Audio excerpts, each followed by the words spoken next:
Vamos a ver Génesis 17:7. Esto es como la bendición de Dios, hermanos. Si usted está con la boca abierta viendo pasar el viento, no va a recibir nada. Póngase las pilas, porque Dios es un Dios de oportunidades. Dios es un Dios de pactos. Preparen esa para el final del sermón. Dios de pactos. No se la puede. Pues tiene 40 minutos para aprendérsela. A ver, 17:7, ¿lo tenemos? Mire lo que dice: y estableceré mi pacto entre mí y ti y tu descendencia después de ti en sus generaciones por pacto perpetuo para ser tu Dios y el de tu descendencia después de ti. ¿Lo leyó, hermano? Vamos a leerlo una vez más, hoy como se debe, en el nombre del Padre, del Hijo y del Espíritu Santo. Ahora lea conmigo usted también. Y estableceré mi pacto entre mí y ti y tu descendencia después de ti en sus generaciones, por pacto perpetuo para ser tu Dios y el de tu descendencia después de ti. Padre, gracias, Señor, por su infinita misericordia. Invocamos esa dulce presencia de su Santo Espíritu para que ministre nuestro entendimiento, para que nos hable al corazón, edifique nuestras vidas, Señor, nos permite entender el significado de los pactos y las dispensaciones. Principalmente nos permita discernir si nosotros vivimos por un pacto, Señor, que tú nos has concedido. En Cristo Jesús oramos, amén y amén. Puede sentarse, hermano, puede tomar asiento. Dios quiere hacer un pacto contigo, es el título del mensaje. Fíjese bien, Dios quiere hacer un pacto contigo. ¿Cuántos estamos dispuestos a hacer ese pacto con Dios, hermano? Porque si usted no quiere, pues este sermón no le va a servir de nada. Todo depende de la disposición que usted tenga, no para con el tabernáculo, no para con los hermanos, no para con el pastor Velázquez, sino para con Dios. Ese pacto, quiero que entienda para comenzar que es un contrato, es lo que nosotros en nuestro lenguaje normal le llamamos contrato. Un contrato, hermanos, es un compromiso que se adquiere entre los contratantes o las personas que están involucradas.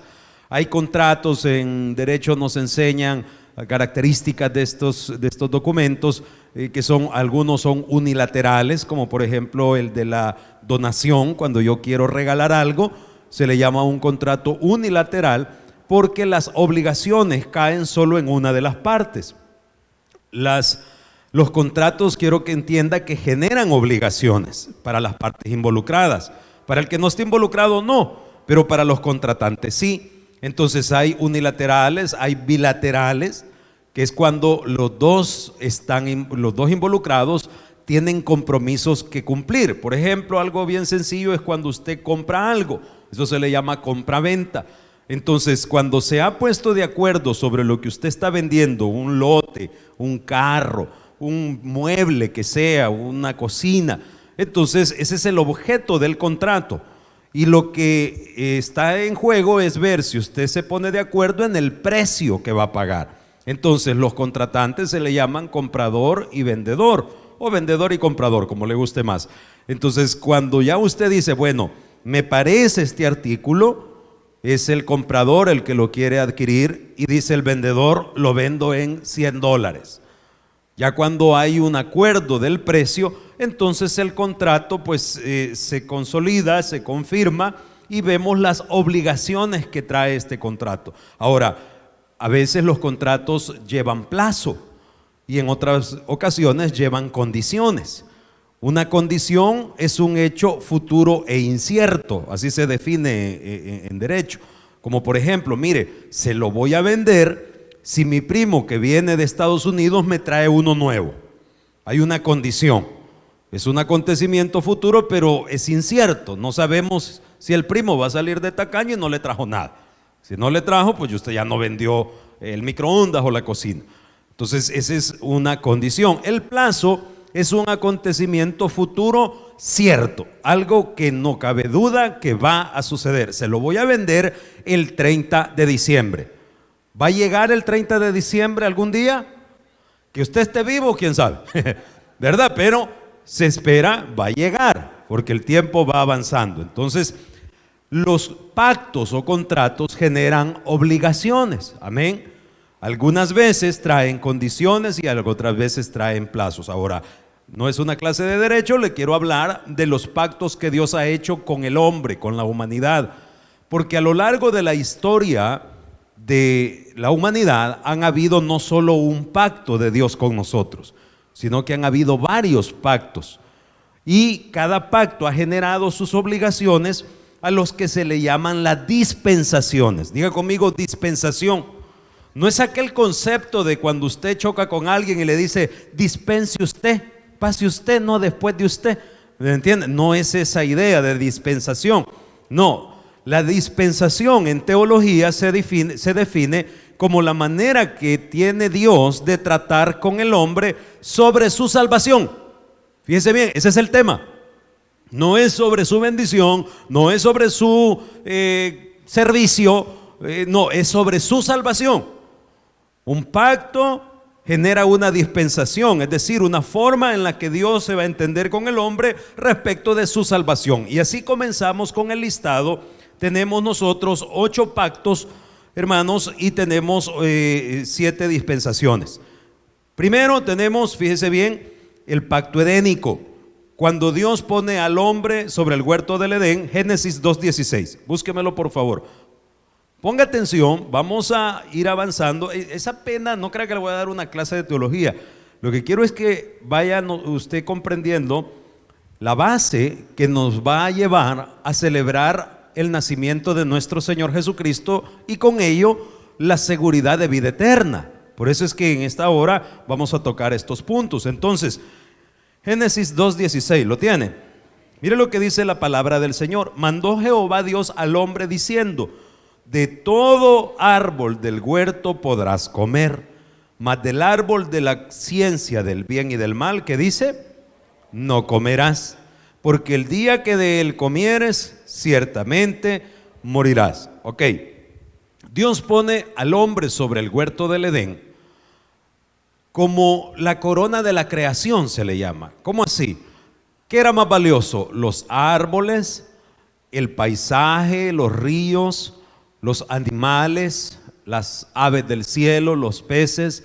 ¿Qué era más importante? Lo más importante era el hombre. Toda la creación la hizo Dios para gozarse, deleitarse en ella, y la concedió al hombre, para que el hombre, vemos ahí un versículo que dice, sojuzgara la tierra, la llenara y viviese feliz. Este es el pacto edénico, el que se estableció en el huerto del Edén. Y este pacto se basaba en un trato fundamentado en la inocencia. ¿Por qué? Porque Adán fue creado por Dios en un estado de inocencia, como el niño que pues no le ve mayor malicia a algo en la calle. No sé si usted ha leído alguna vez que hasta uno se achica cuando los hipotes preguntan cosas y que van creciendo. Papá, ¿y esos chuchos por qué están pegados? ¿Verdad? Y no se queda, híjole, algún travieso les puso pega, hijo. ¿Me entiende? Usted no haya, porque a veces están bien pequeños.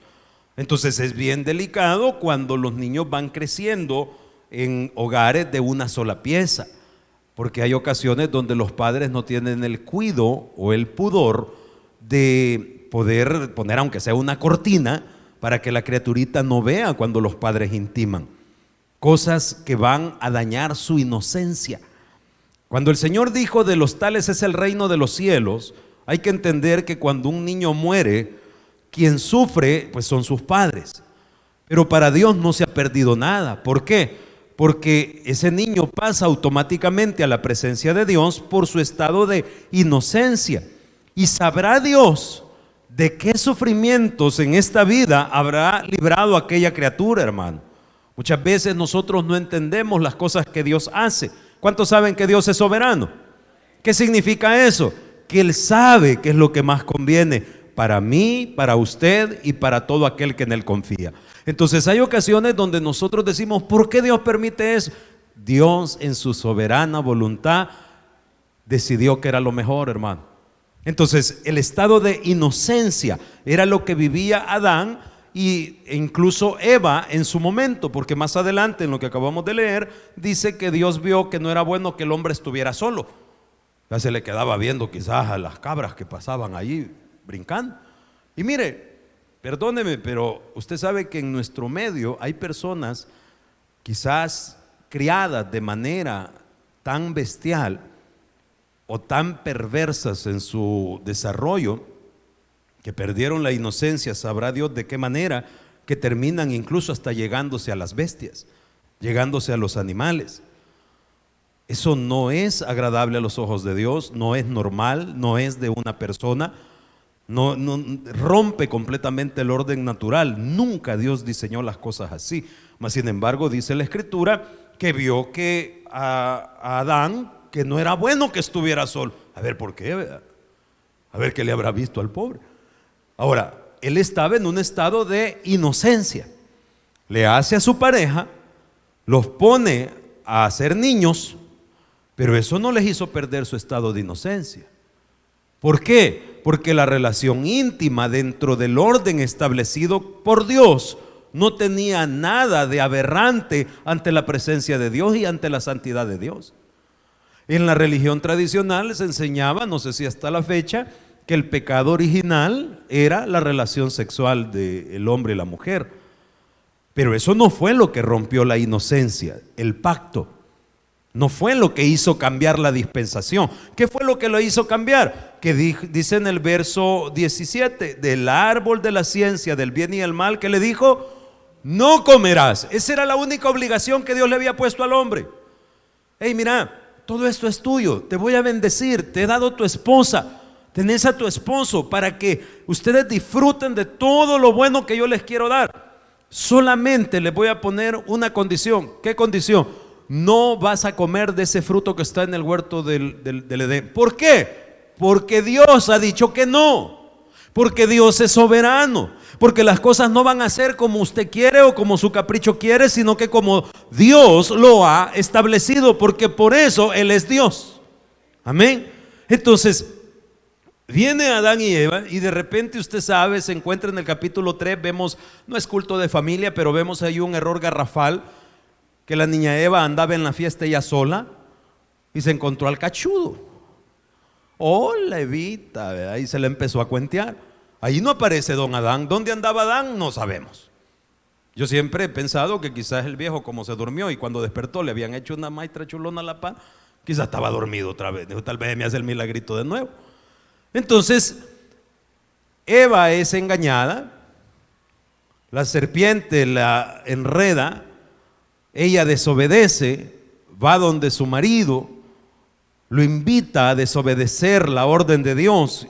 Y ahí el gran pecado de muchos hombres, cuando olvidan que Dios los puso para ser cabeza de su hogar, no para estar bajo las enaguas de su mujer. El hecho de amar a su esposa, de honrar a su esposa, no quiere decir que la mujer va a mandar por encima de la orden de Dios, hermano. Entonces vemos nosotros lo que se conoce como la caída, el rompimiento del pacto. ¿Cuál pacto, hermanos? ¿Cómo le dije que se llamaba? El pacto edénico, el que operó en el huerto del Edén. La dispensación, inocencia. Y viene el nuevo pacto. ¿Cuál es el nuevo pacto? El pacto adámico. Mira, primero era el Edén la cosa. Ahora vení para acá, Adán. Adán, ¿dónde estás? Adán. ¡Ay! Dijo el Adán allá detrás del monte. ¿Y qué estás haciendo ahí, Adán? Es que estaba chulón, le dijo, y me dio pena. Y dice la escritura que se habían cubierto sus partes con hojas. Ojalá que no hayan sido de chichicaste. Y entonces, y a vos le dijo, ¿quién te ha dicho que estabas desnudo? Porque fíjese bien, ellos ya habían tenido intimidad con su esposa, dentro del orden de Dios. Entonces no fue eso lo que rompió la inocencia, sino que cuando van y desobedecen el mandato de Dios. ¿Y por qué Dios lo puso? Mire, si yo veo a mi hijo que es inquieto, no voy a poner adornos en la sala de mi casa porque los va a quebrar. No, esa no es la solución. Mídale el lomo con un par de correazos a ese mono, que entienda que los adornos no son juguetes. Tiene que criarlo, hombre. Yo le puedo entender si es un bebé, pero hay ciertos factores, como por ejemplo un ejemplo bien propio en este tiempo, es el hecho de que usted le preste el celular a sus hijos y permita que ellos estén jugando en un lugar público a todo volumen. Eso es una malcriadez, hermano. La vez pasada yo había sacado a algunos jóvenes de la iglesia a comer, y cuando venía yo hablando con mi mamá y no me dejaban hablar porque todos venían viendo videos a todo volumen. Hey, ¿qué les pasa? Les digo, ¿a ustedes que no les enseñan en su casa? Me han malcriados, apaguen esa tontera. Todos quedaron así, ¿verdad? Al rato empezaron a hablar. Hey, cállense, hombre. Estoy hablando yo ahorita. ¿Cuántos saben que cuando un adulto habla los menores callan? Solo como 3 hermanos, los demás no sabían. O se les olvidó o no les importa porque así estás malcriando a tus hijos. Eso no es correcto, hermano.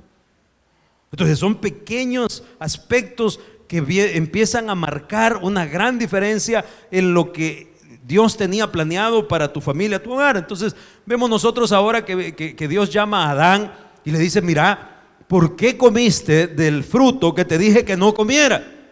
Ah, es que la mujer me dijo. Ah, vaya. O sea que aquí la mujer es la diosa, pues. El bichito es el diosito. Si el bichito no quiere ir al culto, ya no vino toda la familia. Ah, vaya, pues. Hay algunos que no vinieron porque el chucho tenía gripe. Ay.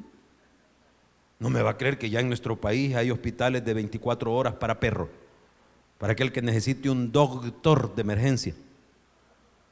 ¿Sabe? A mí me sorprende, porque somos un país con una economía bien apretada, bien difícil, que a mí una vez me dijeron: mire, la perrita necesita operación, cuesta $800. ¿Y cuánto cuesta la inyección para dormirla?, le dije yo. Ah, esa cuesta 40.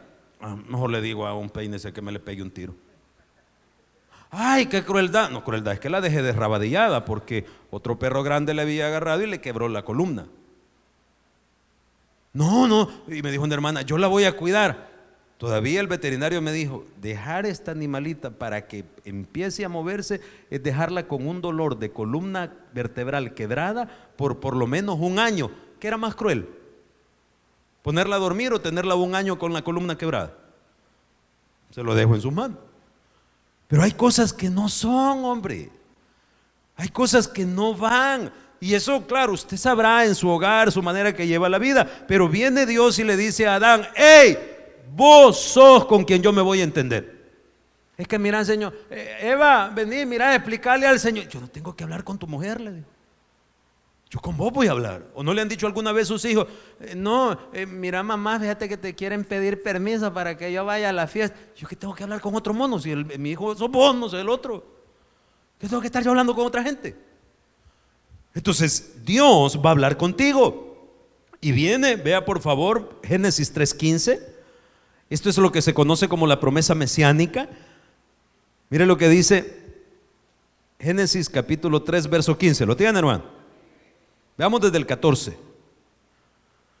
Jehová Dios dijo a la serpiente: por cuanto esto hiciste, maldita serás sobre todas las bestias, entre todos los animales del campo, sobre tu pecho andarás, polvo comerás todos los días de tu vida. Verso 15. Pondré enemistad entre ti y la mujer, entre tu simiente, la simiente suya, esta te herirá en la cabeza y tú le herirás en el calcañar. A la mujer le dijo: vaya, mamita, multiplicaré en gran manera los dolores de tus preñeces, con dolor darás a luz a los hijos. Tu deseo será para tu marido y él se enseñoreará sobre ti, y en los últimos años tendrás muchos maridos. No, bueno, eso está en la versión en el hebreo. Entonces, fíjese bien, cambió el pacto, cambió completamente la forma de tratar. ¿Por qué? Porque nosotros rompimos la condición, no cumplimos nuestra obligación. Y entonces viene ahora un nuevo pacto directamente con Adán, porque con él es con quien Dios iba a entender, que trajo consecuencias con toda su descendencia hasta el día de hoy. Porque aunque usted no quiera, aunque usted diga: yo soy del salvadoreño del Salvador, ¿verdad?, y específicamente allá de Rosario, entonces usted un día se va a encontrar con su tatarabuelo y tatarabuela, que son Adán y Eva. Por eso decía mi pastor: el día que yo vea a esa vieja en el cielo, una patada le voy a meter, porque por ella estamos fregados todos aquí.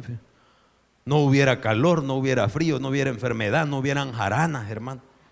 Estuviéramos en el Edén. Entonces cambió el pacto y cambió la dispensación. Comienza un nuevo pacto llamado adámico y comienza un nuevo trato que se llama conciencia. porque ya teníamos conciencia de pecado. Y en esa promesa Dios es tan bueno que el Señor prometió la redención del hombre, porque desde este momento la contaminación del pecado iba a venir de generación en generación a toda persona que naciera, a todo humano que naciera, hermano, hombre o mujer. La Virgen María nació de un padre, de una madre, bajo la contaminación del pecado en su sangre. La Virgen María era una mujer con un testimonio precioso, era una mujer apegada. Ya vamos a ver el pacto palestino, el pacto que Dios estableció con el pueblo de Israel. Ella era una judía piadosa porque se apegaba a la ley en la espera del Mesías prometido en este Génesis 3:15. Aquí es donde se promete la venida del Mesías, que nos redimiría y quitaría todo el pecado de la humanidad, hermano. Desde el momento que el hombre pecó, la provisión de Dios estuvo ahí, porque ese es el Dios que usted y yo tenemos, un Dios que no nos abandona a pesar de nuestros errores. Cuando nosotros caemos, es la mano de Dios la que nos levanta, hermano. Ese es el Dios que usted tiene en su vida. Bendito su nombre. Viene luego, la descendencia se contamina, el hombre le toca trabajar para poder, mire, antes solo agarraba y comía. Pero después de esto ya no, porque vea por favor lo que dice el verso 14, verso 16. A la mujer le dijo, no, el 17. Al hombre le dijo, ponga atención, varón. ¿Cuántos hombres esforzados hay esta mañana en el templo? ¿A cuántos les cuesta, hermano, llevar adelante sus familias? Aquí está, mire, verso 17. Al hombre le dijo, por cuanto obedeciste a la voz de tu mujer, comiste del árbol que te mandé diciendo, no comerás de él. Desobediencia a Dios. Maldita será la tierra por tu causa.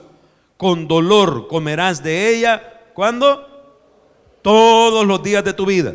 Espinos y cardos te producirá y comerás plantas del campo. Verso 19. Con el sudor de tu rostro comerás el pan hasta que vuelvas a la tierra, porque de ella fuiste tomado. Polvo eres y al polvo volverás.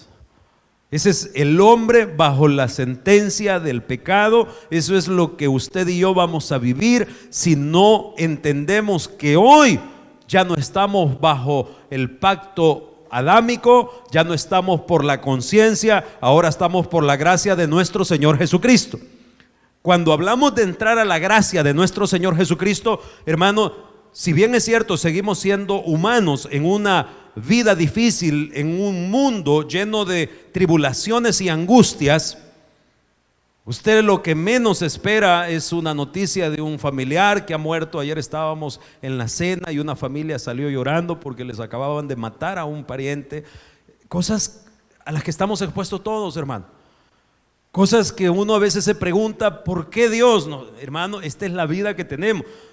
Ahora, si usted está en la gracia de nuestro Señor Jesucristo, hay un salvoconducto, hay una brecha que Dios abrió para que nosotros podamos vivir por medio de la fe, buscar la protección de Dios, por medio de la fe, apartarnos de los peligros, por medio de la fe, ir, y esa maldición de la tierra no va a operar en tu vida, porque va a haber abundancia, porque ahora tú ya no estás bajo sentencia de muerte, sino que Cristo murió por ti en la cruz de Calvario, y en su muerte usted y yo somos más que vencedores. En su muerte usted y yo tenemos redención, hermano. Entonces fíjese bien la relación que hay en todo esto. Cuando el hombre empieza a poblar la tierra, usted conoce lo primero que pasa, muerte entre los hermanos. Caín mata a su propio hermano Abel, empieza a llenarse la tierra, hasta que un día Dios se topa de cuerda y dice, me arrepiento de haber hecho al hombre. Toda la vida buscando lo malo, toda la vida haciendo lo que a mí me desagrada. Y entonces viene y manda algo para destruir a toda la humanidad. ¿Qué cosa? El diluvio. Raed, 40 días y 40 noches, suelta las fuentes de las aguas. Nunca antes había llovido. Y viene una torrente tan grande que se cubren las montañas de agua, donde se acaba toda la humanidad, donde se acaba toda la vegetación, toda la fauna, salvo aquello que Dios preservó en la conocida por todos Arca de Noé. Cuando pasa todo este juicio, las aguas empiezan a descender, La tierra la empieza a consumir, el sol a evaporar, hasta que el arca encalla y entonces viene un nuevo pacto, el pacto noáico, donde Dios habla con aquel hombre que preservó a él y a su familia y establece un nuevo trato que generó, como ya le expliqué, un contrato que genera obligaciones.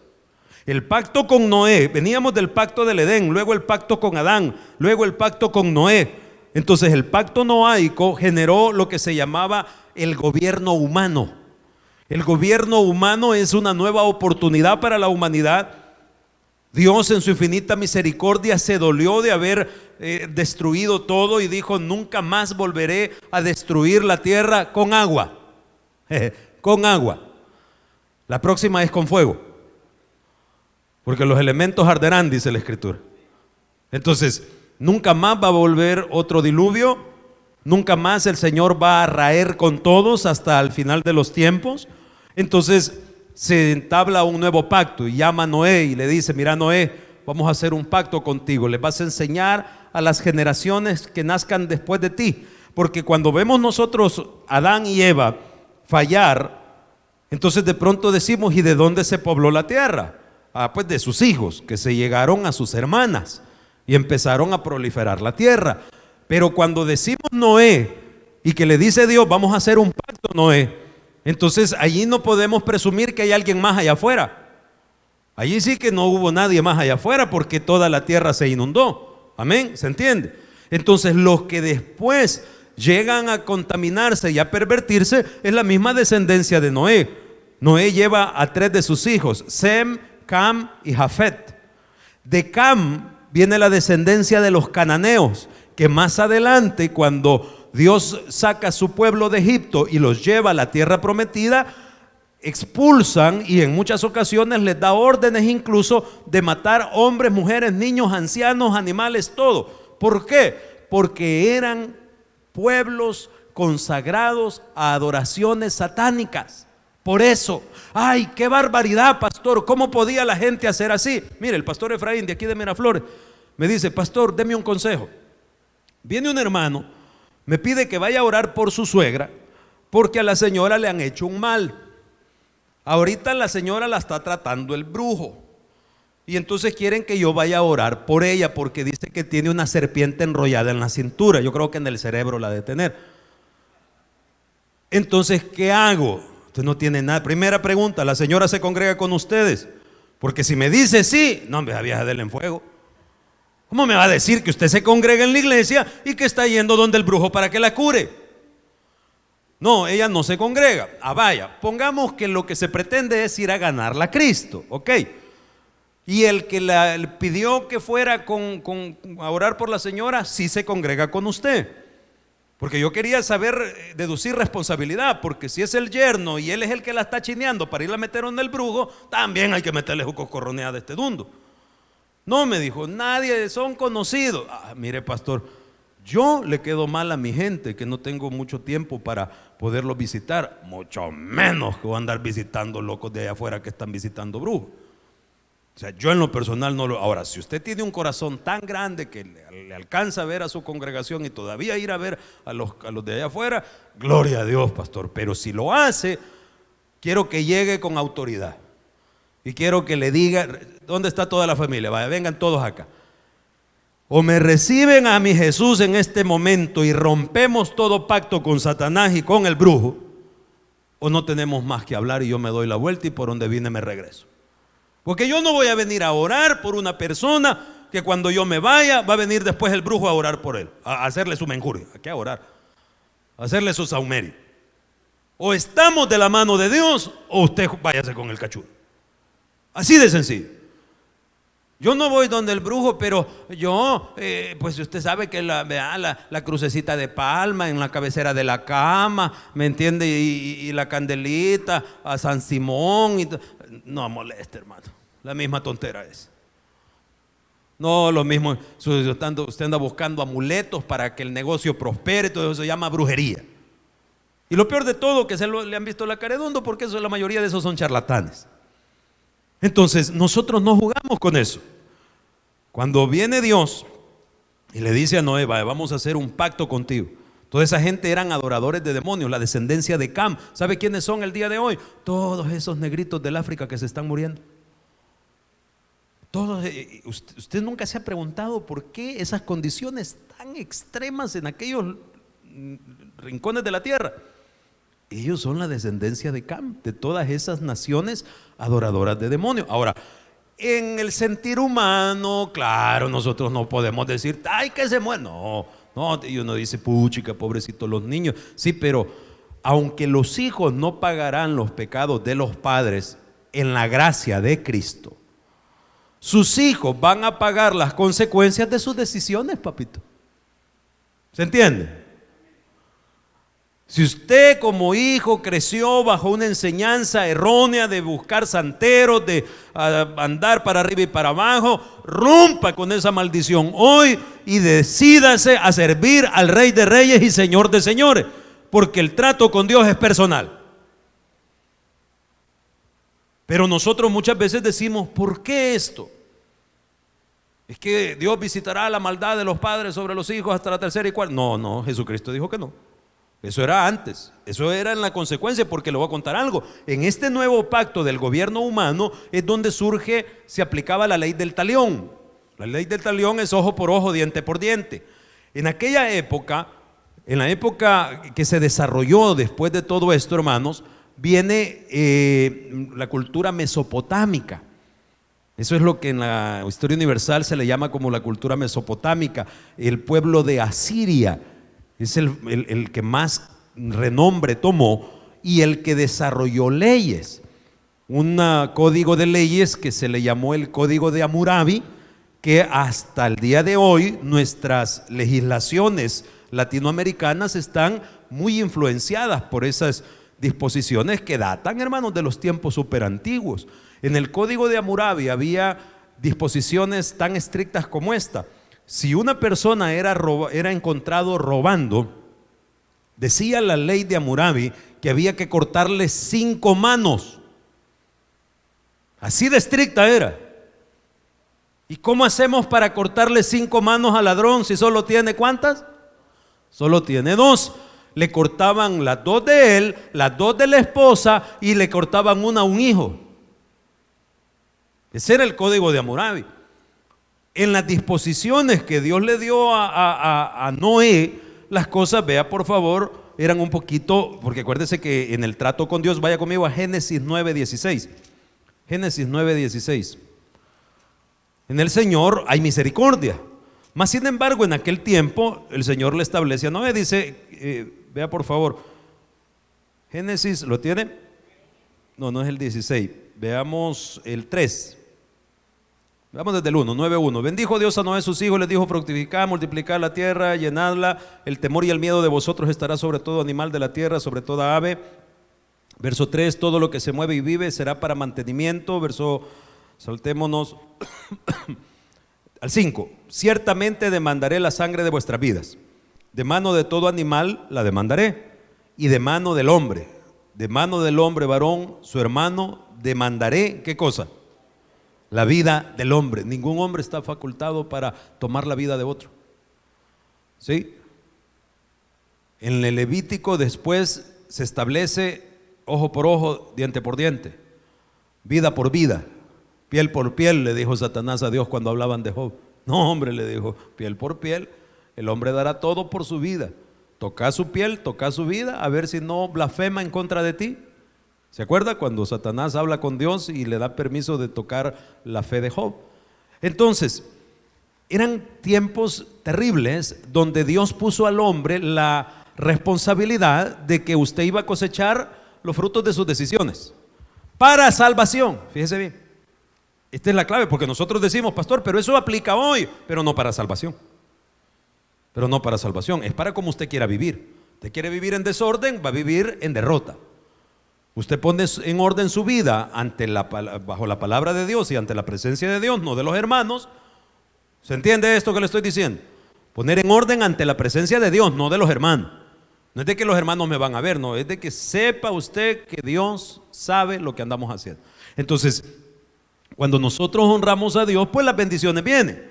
Pero aquí estamos hablando de un pacto que generaba obligaciones en el individuo, que de cada cosa buena que hiciera, pues iba a esperar una remuneración buena, y de cada cosa mala que hiciera, iba también a recibir una sanción similar, porque ojo por ojo, diente por diente, gobierno humano. Luego venimos hasta Abraham, Génesis 12:2. Abraham, dice la escritura, le creyó a Dios y por eso fue llamado padre de la fe. Abraham, mis hermanos, era un príncipe en Ur de los Caldeos, ya lo hemos hablado en otras ocasiones, a quien Dios se le presenta y le reta a dejar toda la comodidad de palacio, de todas las riquezas que tenía su familia, meterse al desierto, creerle a Dios y creer en lo que Dios podía hacer de él. Deja tu tierra, tu parentela. ¿Lo tienen, hermano? Génesis 12, mire lo que dice: Jehová había dicho a Abraham: vete de tu tierra, tu parentela, de la casa de tu padre, a la tierra que te mostraré. Haré de ti, ¿qué dice, hermanos? Una gran nación, te bendeciré, te engrandeceré, tu nombre será bendición. Esto se conoce como el pacto abrahámico. Fíjese bien, le repito, primero era con el Edén, pacto edénico. Estado, inocencia. Segundo, pacto adámico, ya directamente con Adán, las consecuencias de su pecado. Dispensación, conciencia. Tercero, Noé, pacto noaico. Dispensación, gobierno humano.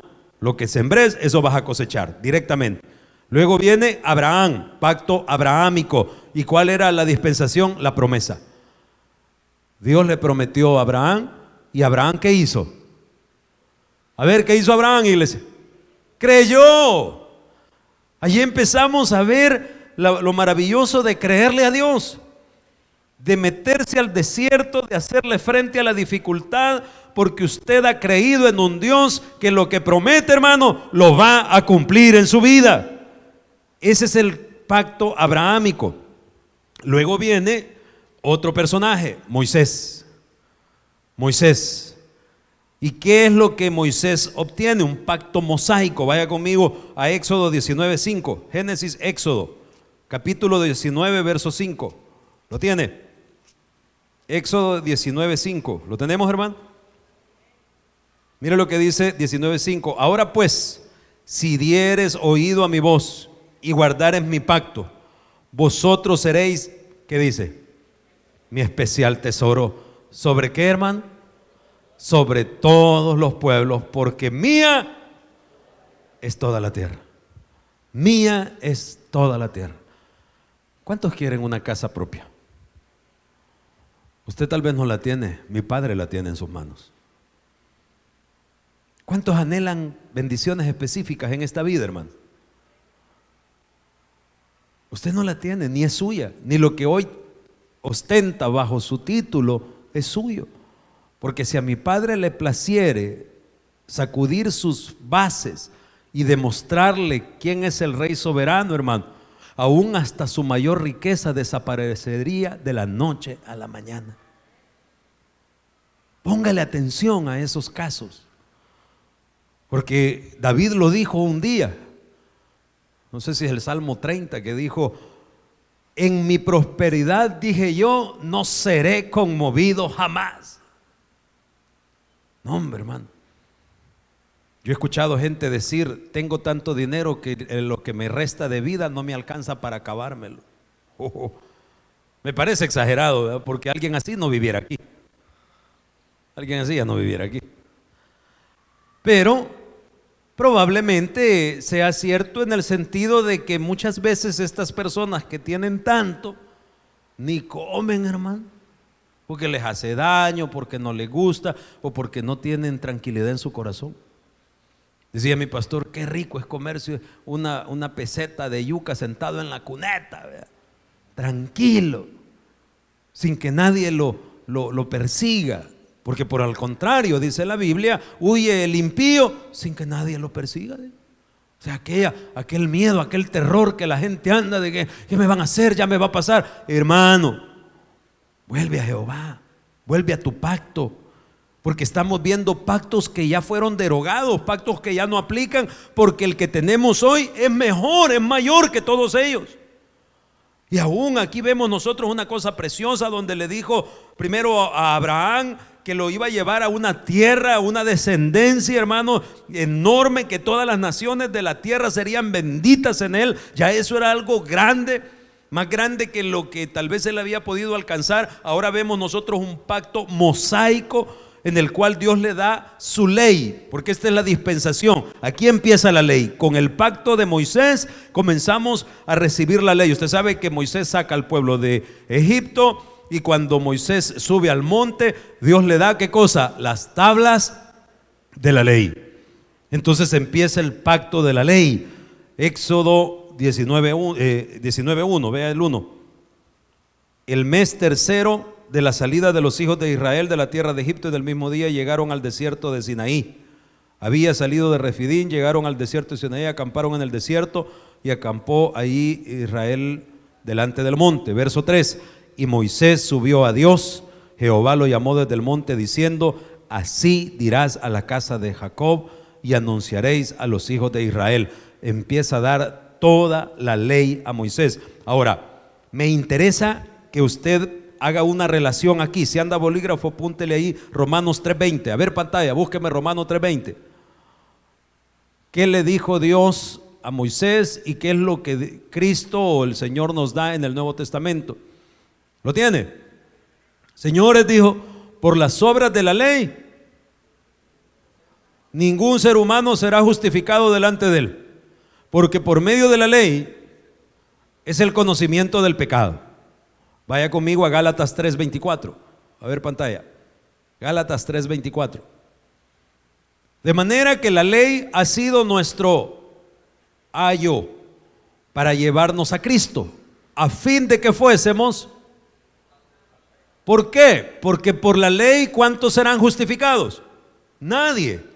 Entonces, ¿cómo es que allá en Éxodo le dijo a Moisés que serían su especial tesoro, si les estaba dando una ley que nadie iba a cumplir?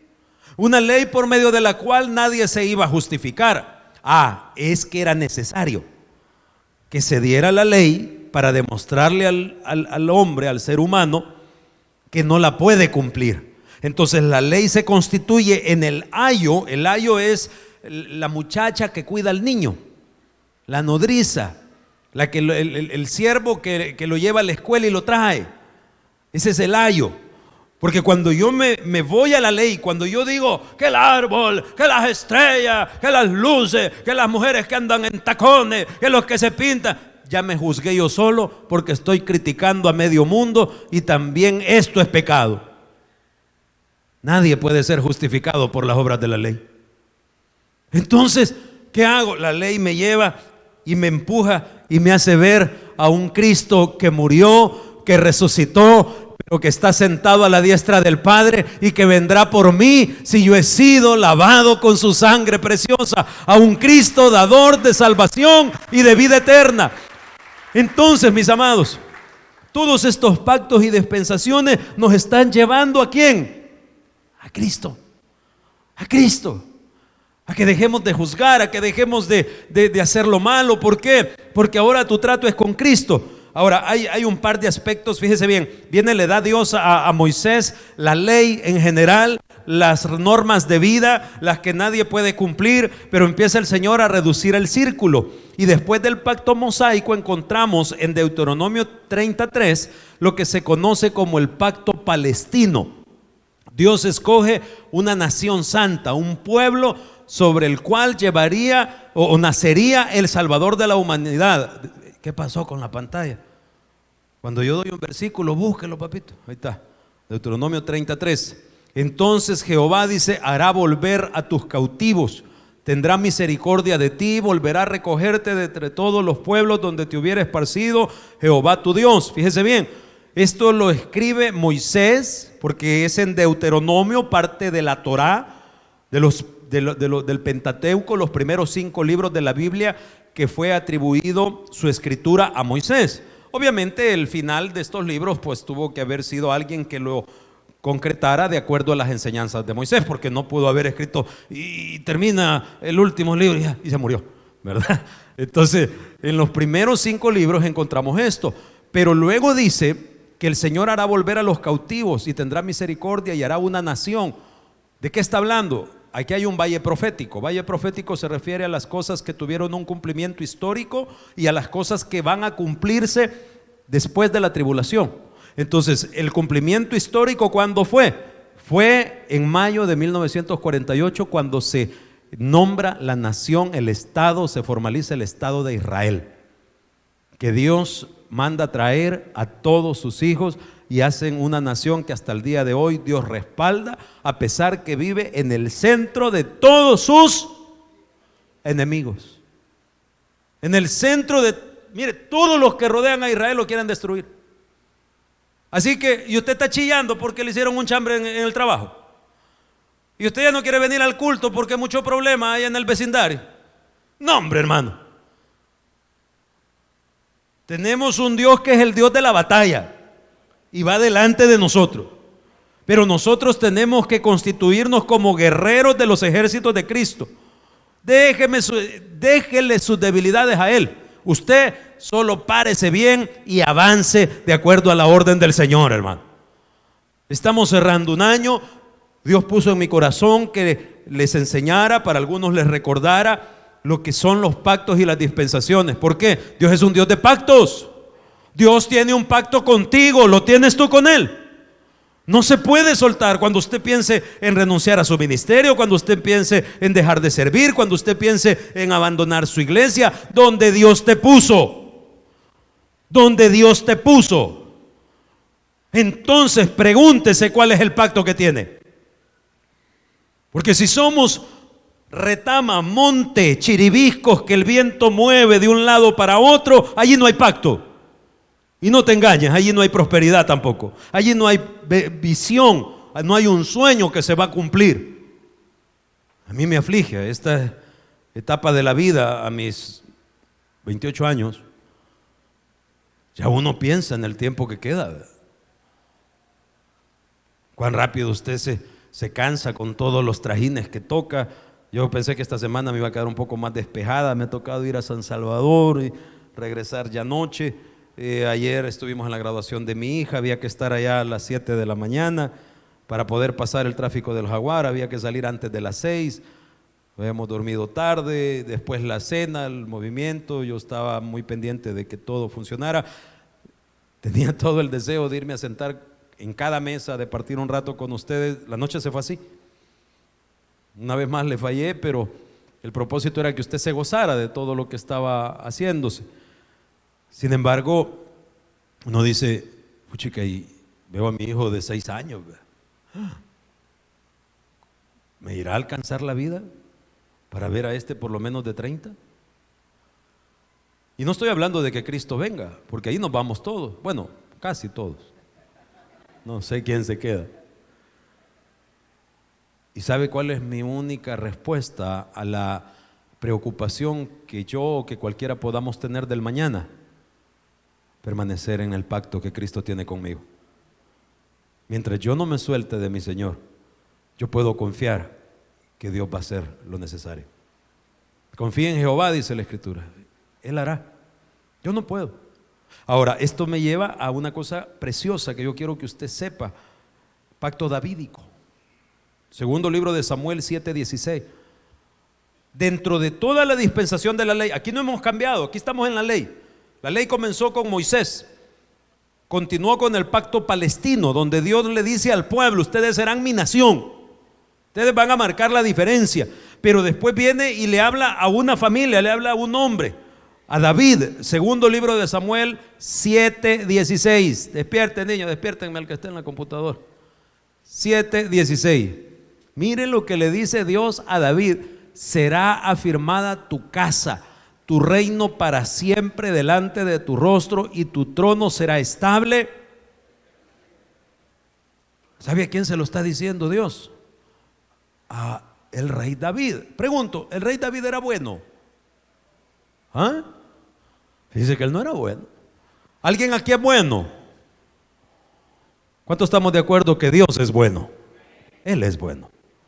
Pero había algo en David que le permitió una bendición tan grande que le dijo Dios: tu trono, la prosperidad que yo te he dado va a ser inamovible. De generación en generación siempre habrá alguien de tu descendencia en el trono de Israel. Hermano, ¿sabe quién es descendiente directo de David? Nuestro Señor Jesucristo. De la línea de David nace Jesús y se confirma esta profecía porque Cristo vino para ser Rey de reyes y Señor de señores, hermano. ¡Qué bueno es Dios! Óigame, pero está entendiendo, porque el mismo Jesús nace de una descendencia de un malacate. Ese hubiera cabido bien aquí. Y lo digo por mí, no por usted, porque usted es bueno. Pero David, hermano, no hombre, si no era buena pieza. Entonces, ¿cómo es que Dios pudo escoger a David para bendecir su descendencia de tal manera? Vaya conmigo a Hechos 13:22. Hechos 13:22. ¿Cuántos tienen un pacto con Dios, hermano? ¿Cuántos tienen un pacto con Dios? Mire, es triste ver a la juventud queriendo poner todas sus capacidades y habilidades al servicio del mundo. Todos quieren un trabajo allá afuera. Dejamos por peseta lo que Dios nos ofrece, hermano. Por favor, haga un pacto con Dios. Lo tiene, Hechos 13:22. Quitado dice, les levantó por rey, ¿a quién? A David, de quien dio también testimonio diciendo: he hallado a David, hijo de Isaí, varón conforme a mi corazón. Hágame una pausa ahí. Hermanos, ¿cuántos conocen la historia del rey David? ¿Era bueno el rey David? ¿Y cómo pudo Dios agradarse de ese hombre malo? Perverso, mujeriego, asesino. Quería mandar a matar al esposo de Abigail, ¿se acuerda? Y la Abigail le salió más vivo, yo creo que era de por acá. Cálmate, le dijo, yo me lo echo para que no ensucies tu mano. Y allá el viejito murió, le dio un su infarto de la noche a la mañana. A ver qué le echó la maitra en la comida, no sé.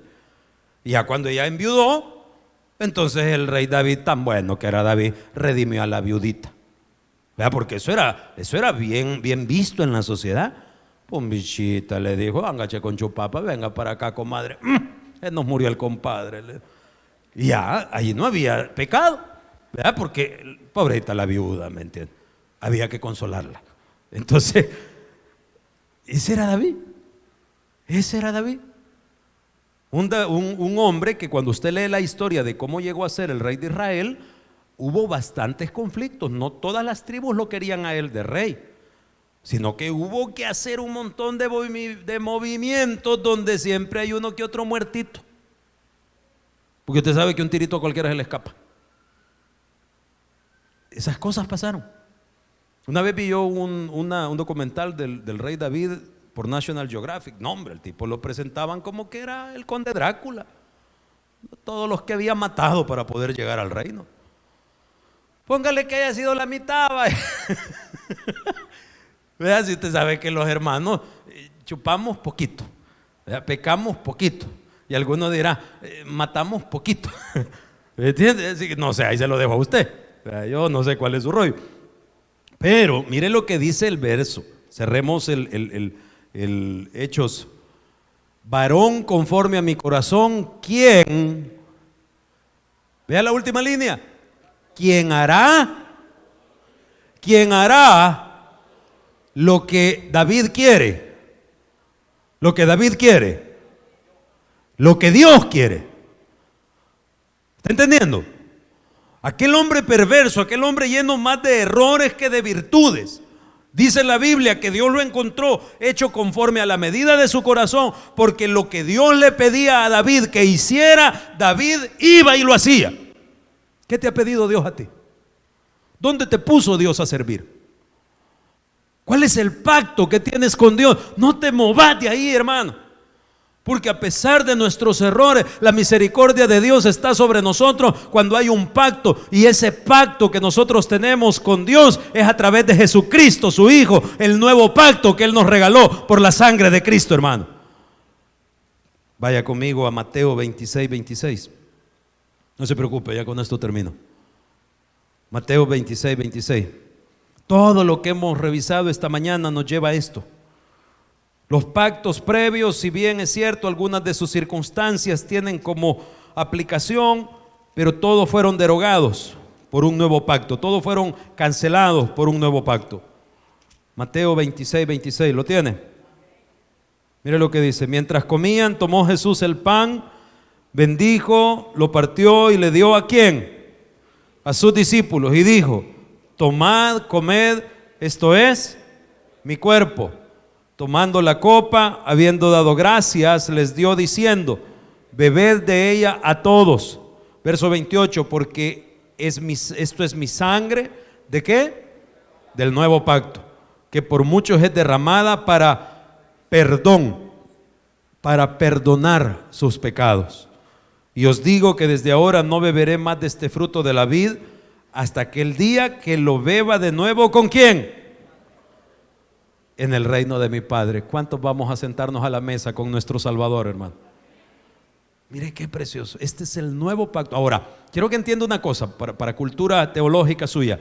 Nosotros no vivimos el nuevo pacto. Nosotros estamos en lo que se conoce como el preámbulo del nuevo pacto. Porque el nuevo pacto propiamente, hermanos, es el reino milenial.